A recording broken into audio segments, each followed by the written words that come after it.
नमस्कार दोस्तों, एक बार पुनः स्वागत है आप लोग का हमारे चैनल पर।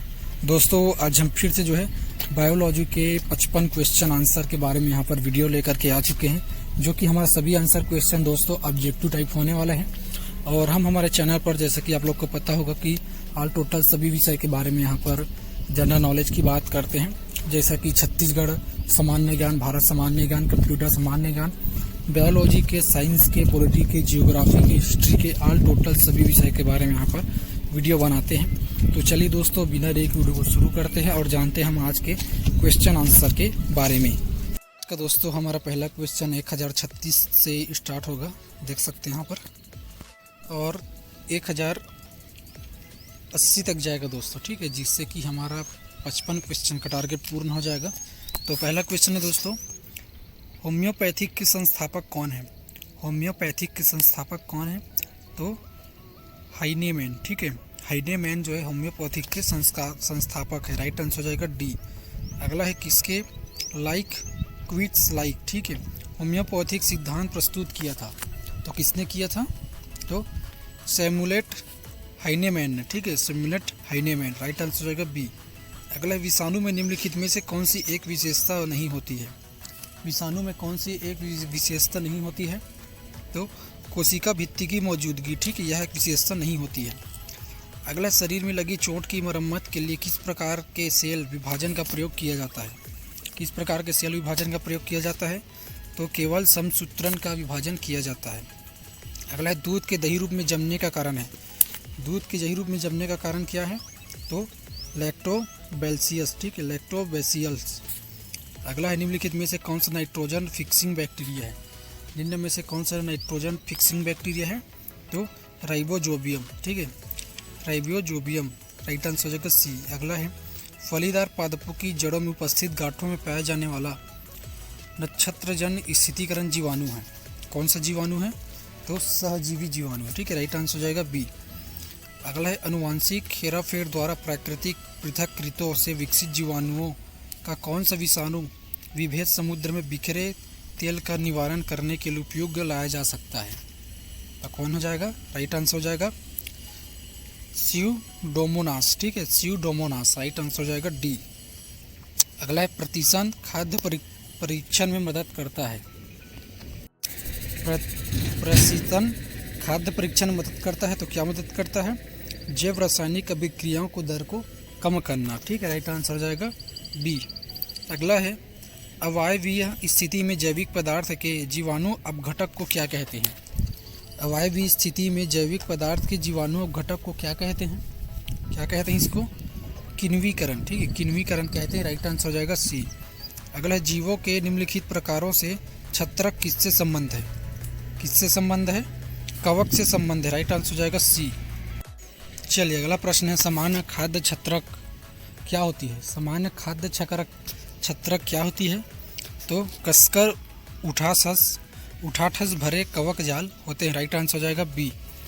अगला, यीस्ट मिलाने पर गुथे हुए आटे के उठने का क्या कारण है? क्या कारण है? तो कार्बन डाइऑक्साइड गैस का निमोर्चन, ठीक है, राइट आंसर हो जाएगा बी। अगला, ब्रेड बनाने में इस्तेमाल किए जाने वाला खमीर क्या है? ब्रेड बनाने में इस्तेमाल किए जाने वाला खमीर क्या है? तो किण्वन के लिए उत्प्रेरक के रूप में कार्य करता है। राइट आंसर हो जाएगा ए। अगला, निम्न में से किसे बिल्डिंग के माध्यम से तैयार किया जाता है? निम्न में से किसे बिल्डिंग के माध्यम से तैयार किया जाता है? तो यीस्ट को तैयार किया जाता है, ठीक है, राइट आंसर हो जाएगा डी। अगला है पेनिसिलिन का आविष्कार किसने किया? पेनिसिलिन का आविष्कार किसने किया? तो अलेक्जेंडर फ्लेमिंग ने किया था। Alexander Fleming. राइट आंसर हो जाएगा बी। अगला है इबोला क्या है? इबोला क्या है? तो इबोला जो है वायरस है। राइट आंसर हो जाएगा डी। अगला, निम्नलिखित में से सर्वप्रथम किस वायरस की खोज हुई थी? निम्नलिखित में से सर्वप्रथम किस वायरस की खोज हुई थी? तो TMV, ठीक है, TMV की खोज हुई थी। अगला है किसी चालक के सिरों के बीच विभवांतर उसमें बहने वाली धारा के समानुपाती होता है। यह नियम क्या हो सकता है? ओम का नियम, ठीक है, राइट आंसर हो जाएगा डी, ओम का नियम। परमाणु बम का सिद्धांत आधारित है, जिसे हम एटम बम कहते हैं। परमाणु का सिद्धांत आधारित है तो किस में है? नाभिकीय विखंडन पर आधारित है। चलिए अगला प्रश्न है, मनुष्य में कुल कितनी हड्डियाँ होती हैं? मनुष्य में कुल कितनी हड्डियाँ होती हैं? तो 206। मनुष्य में टोटल जो है 206 हड्डियाँ होती है। अगला, मानव नेत्र में उपस्थित रेटिना में रंगों में विभेद के लिए उपस्थित होते हैं। रंगों में विभेद के लिए क्या उपस्थित होते हैं? तो कोन्स, ठीक है, कोन्स होते हैं। राइट आंसर हो जाएगा बी। अगला, स्थायी चुंबकन किस स्थिति में किया जा सकता है? स्थायी चुंबकन किस स्थिति में किया जा सकता है? तो इस्पात में, ठीक है, राइट आंसर हो जाएगा डी, इस्पात में हो सकता है। अगला है, आधुनिक अनुवांशिकी का जनक माना जाता है। आधुनिक अनुवांशिकी का जनक माना जाता है तो ग्रीगर मेंडल को माना जाता है। अगला है, अनुवांशिकी की आधारभूत इकाई जीन का सबसे पहले प्रयोगशाला में संश्लेषण किया था। किसने किया था? तो आर्थन कॉर्नबर्ग ने किया था, ठीक है, आर्थन कॉर्नबर्ग ने किया था। अगला है, वह गुणसूत्र जो मनुष्य में लिंग का निर्धारण करता है उसे लिंग गुणसूत्र कहते हैं। अन्य गुणसूत्रों को क्या कहते हैं? तो अन्य गुणसूत्रों को क्या कहते हैं?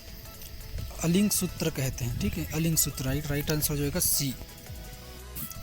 चलिए अगला है, निम्नलिखित में से कौन सी बीमारी अनुवांशिक है? निम्नलिखित में से कौन सी बीमारी अनुवांशिक है? तो दांत का कोशिका रक्त न्यूनता, फिनाइल कीटोनुरिया, हीमोफीलिया, ठीक है, उपरोक्त सभी जो है अनुवांशिक है। अगला है, एक श्वेत वर्ण स्त्री एक काले पुरुष से विवाह करती है, उसके 4 बच्चे होते हैं, 2 लड़की और 2 लड़कियां। किस समानुपात में यहाँ बच्चे काले होंगे? तो किस समानुपात में होंगे? तो इसमें से कोई नहीं, ठीक है, प्रश्न को समझिएगा। एक श्वेत वर्ण स्त्री एक काले पुरुष से विवाह करती है, उनके 4 बच्चे होते हैं, 2 लड़कियां और 2 लड़के। तो किस समानुपात में यहाँ बच्चे काले होंगे? तो इनमें से कोई नहीं, ठीक है, राइट आंसर हो जाएगा डी। अगला है, कुछ मानव रोग अनुवांशिक तौर पर नियंत्रित होते हैं, यह सबसे पहले किसने प्रमाणित किया था? तो किसने प्रमाणित किया था? तो ए गेरार्ड ने, ठीक है, ए गेरार्ड ने प्रमाणित किया था। अगला है, इनमें से कौन सी बीमारी अनुवांशिकी द्वारा नियंत्रित होती है? कौन सी बीमारी अनुवांशिक द्वारा नियंत्रित होती है? तो एल्केप्टूनोरिया, ठीक है, राइट आंसर हो जाएगा ए। अगला है, जीवाणुओं भोजी कौन होते हैं? जीवाणुओं भोजी कौन होते हैं? तो जीवाणु को संक्रमित करने वाले विषाणु होते हैं। अगला है, निम्न में से अंडे देने वाले स्तनधारी कौन है? निम्न में से अंडे देने वाले स्तनधारी कौन है? तो डक बिल्ड प्लेटिपस, ठीक है, डक बिल्ड प्लेटिपस जो है अंडा देने वाले स्तनधारी हैं। अगला है, विश्व में सबसे बड़े जीवित पक्षी है। विश्व में सबसे बड़े जीवित पक्षी कौन सा है? शुतुरमुर्ग, ठीक है, राइट आंसर होगा डी, शुतुरमुर्ग। अगला है, भारत में पाया जाने वाला एकमात्र कपि है। भारत में पाया जाने वाला एकमात्र कपि क्या है? तो हुलॉक गिम्बन, ठीक है, हुलॉक गिम्बन है, राइट आंसर हो जाएगा सी।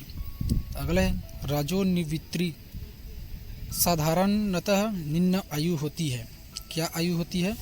तो 45 से 50 वर्ष होती है, ठीक है, राइट आंसर हो जाएगा सी। अगला है, इनमें से कौन सा कोशिकांग श्वसन क्रिया से संबंधित है?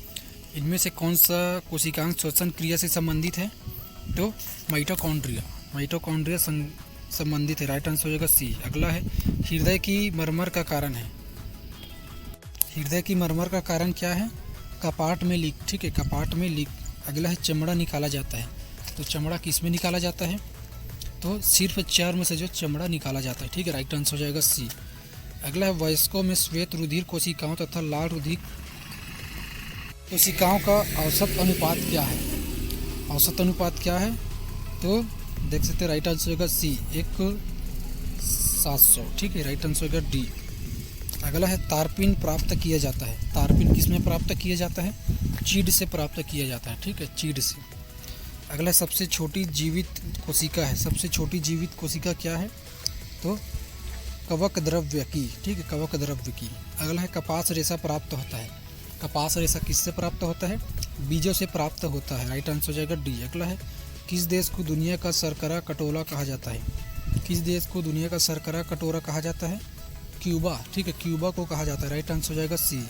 अगला है, इनमें से कौन सा सबसे बड़ा कॉफ़ी उत्पादक है? सेकेंड लास्ट प्रश्न, कौन सा है? कर्नाटक। कर्नाटक जो है सबसे बड़ा कॉफ़ी उत्पादक है। अगला है लास्ट प्रश्न दोस्तों आज का, संयुक्त राज्य में सूती वस्त्र उद्योग का आरंभकर्ता किसे माना जाता है? तो किसे माना जाता है?